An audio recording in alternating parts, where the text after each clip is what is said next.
हवा में फैल रहे प्रदूषण का गर्भवती महिलाओं पर क्या असर पड़ता है, इस पर बात करने के लिए हमारे साथ मौजूद हैं डॉक्टर ज्योति चुग जी, जो कि महिला रोग विशेषज्ञ हैं फोर्टिस हॉस्पिटल में। मैम, बहुत बहुत स्वागत है आपका नवोदय टाइम्स के डिजिटल प्लेटफॉर्म पर। धन्यवाद तरुण जी, बहुत इम्पोर्टेंट टॉपिक आपने सोचा है डिस्कशन के लिए। Thank you. मैम, किस तरह का असर पड़ता है गर्भवती महिलाओं पर जो ये प्रदूषण बढ़ रहा है? तरुण जी, मन करता है पहले तो ये बताऊं एक महिला होने के नाते कि मेरे को रोज खांसी इतनी तेज आ रही है और रोज मैं नेबुलाइज कर रही हूँ। रोज 2 मरीज देखती हूँ, उसके बाद मुंह में गोली रखनी पड़ती है और पानी पीना पड़ता है, फिर अगले मरीज से बात होती है। तो मेरा ये हाल है, तो मेरे सामने जब एक गर्भवती महिला बैठी होती है तो मैं यही सोचती हूँ कि उसका जो हाल है ये रोज झेल रही है वो ये चीज को, जबकि मेरे को तो पता है कि नेबुलाइजेशन कर सकती हूँ, अपना ध्यान रख रही हूँ। उसको तो पता भी नहीं है अपना ध्यान कैसे रखना है। तो उसके ऊपर तो जो बीत रही है वो तो हम ही समझ रहे हैं होते हैं।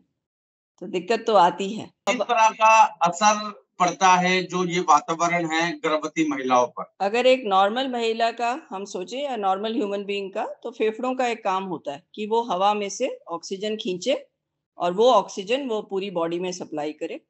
और जो ऑक्सीजन आती है वो एक ट्रक की जरिए ब्लड में, ब्लड को हम ट्रक मानते हैं, ब्लड के सेल्स को, वो ट्रक की तरह वो ऑक्सीजन पूरे बॉडी में जाती है। गर्भवती महिला में वही ट्रक ऑक्सीजन कैरी करता है बच्चे की तरफ। तो ये नॉर्मल एक मैकेनिज्म हुआ। अब जब प्रदूषण हुआ अब प्रदूषण हुआ तो जो फेफड़े हैं उन बेचारों को 10 गुना ज्यादा काम करना पड़ रहा है। उसी हवा को खींचना है, उसी ऑक्सीजन को निकालना है, उसको अलग करना है और उसको बॉडी में भेजना है। गर्भवती महिला तो वैसे ही सांस उस बिचारी का डबल है, क्योंकि उसको ऑक्सीजन अपने लिए चाहिए, बच्चे के लिए भी चाहिए।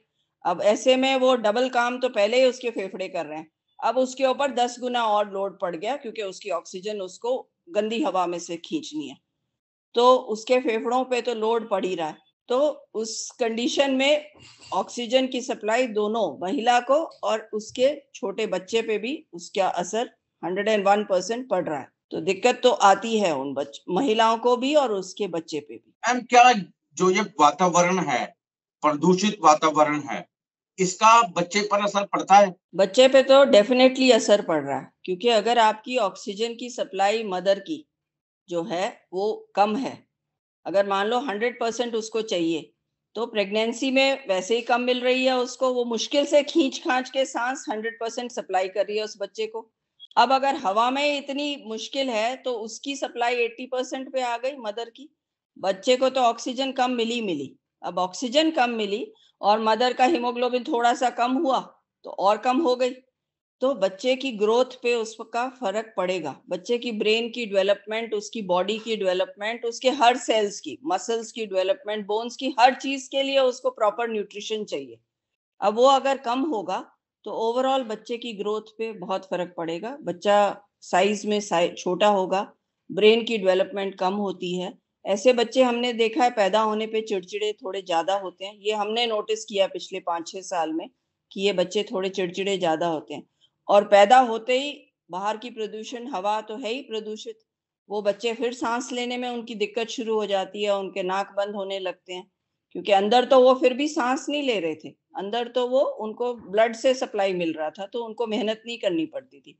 अब उनके अपने फेफड़े काम कर रहे हैं और उनका अपना नाक काम कर रहा है, तो वो बंद हुआ तो वो चिड़चिड़े, और दूध नहीं पिया जाता उनसे, तो वो बच्चों पे तो असर पड़ ही रहा है। वो बच्चे तो डेफिनेटली इफेक्टेड हैं, कोई उसमें दो राय नहीं है। माँ चाह के भी और हम सब चाह के भी वो उसको नहीं टाल सकते कि बच्चे को दिक्कत है। काफी महत्वपूर्ण आपने बात बताई। और एक चीज मैं आपसे समझना चाहूंगा कि जो गर्भवती महिलाएं हैं, वातावरण प्रदूषित है, क्या कुछ शिकायतें लेके आपके पास आ रही हैं इस समय? उनकी मेन शिकायत तो यही है कि डॉक्टर साहब रात को हमें सांस, वैसे ही हमारा घबराहट होती है, सांस बार बार, वैसे ही हम लोग नॉर्मल अगर बिना प्रदूषण के भी वो यही कहती है कि हमें सांस नहीं लिया जाता, हम बीच बीच में सांस खींच के ले रहे होते हैं।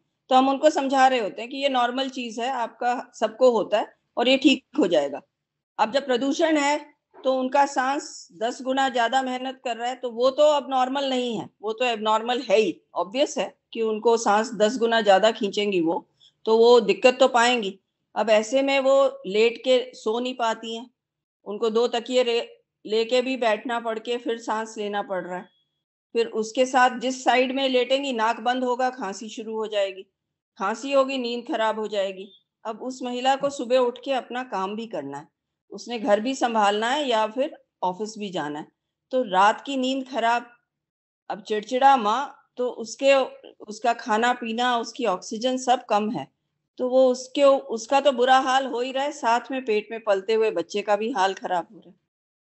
तो दिक्कत तो है ही, उसको बहुत दिक्कत है। मैम क्या कुछ सावधानी बरतनी चाहिए? ध्यान अपना पूरा रखे। एक तो ये है कि फेफड़ों में बार-बार इन्फेक्शन ना हो, ये बात ज़रूरी है क्योंकि ऑलरेडी फेफड़े स्ट्रेस में हैं, तो फेफड़ों में कोई वायरल इन्फेक्शन ना हो, तो भीड़-भाड़ वाले इलाके बिल्कुल अवॉइड करें। शादियों में जाना, मार्केट्स में घुसना, हर तरीके से कोशिश करें कि ज़रूरी है उतना जाएँ, नहीं तो नहीं जाएँ। जहाँ जाएँ मास्क पहन लें, मास्क से थोड़ा बचाव हो जाएगा। और इन्फेक्शन होता है वायरल जैसे, तो उसके लिए फ्लू के वैक्सीन्स आते हैं, तो फ्लू के वैक्सीन लगवा लें। टाइम से हम आजकल प्रेगनेंसी में लगा देते हैं वैक्सीन, ताकि उनको ना हो फ्लू। तो ये तो हम अपनी तरफ से ध्यान, और जो ट्रक है जो ऑक्सीजन कैरी करेगा उनके फेफड़ों से पूरी बॉडी में बच्चे की तरफ, उसमें हीमोग्लोबिन का लेवल पूरा मेंटेन होना चाहिए, तो हीमोग्लोबिन कम ना हो। बाकी जो उनकी खाना-पीना है उसमें खुराक पूरी हो, ताकि बाकी चीज़ें तो हम कम से कम उनको सप्लाई कर सकें उस बच्चे को। तो वो जो प्रिकॉशंस हैं अगर वो पूरी ले रही हैं, तो वो हर तरीके से अपने आप को ठीक रख सकती हैं। पूरी कोशिश तो करें कि ये सब करने के लिए, लापरवाही ना बरतें। बहुत बहुत शुक्रिया मैम नवोदय टाइम्स के डिजिटल प्लेटफॉर्म से बात करने के लिए। धन्यवाद तरुण जी। आई होप कि बच्चों सारी महिलाओं के लिए ये जो एडवाइस है वो यूज़फुल रहे। वो कोशिश करें, हम भी अपनी तरफ से इसी में लगे हुए हैं कि भाई हम किसी तरीके से उनको सबसे उनकी मदद करते रहें, लगातार करते रहें। जैसे भी जो भी हमें समझ आ रहा है जितना, कि और नई चीज़ें उनको बताएँ जिससे कि वो ठीक रहें। Thank you.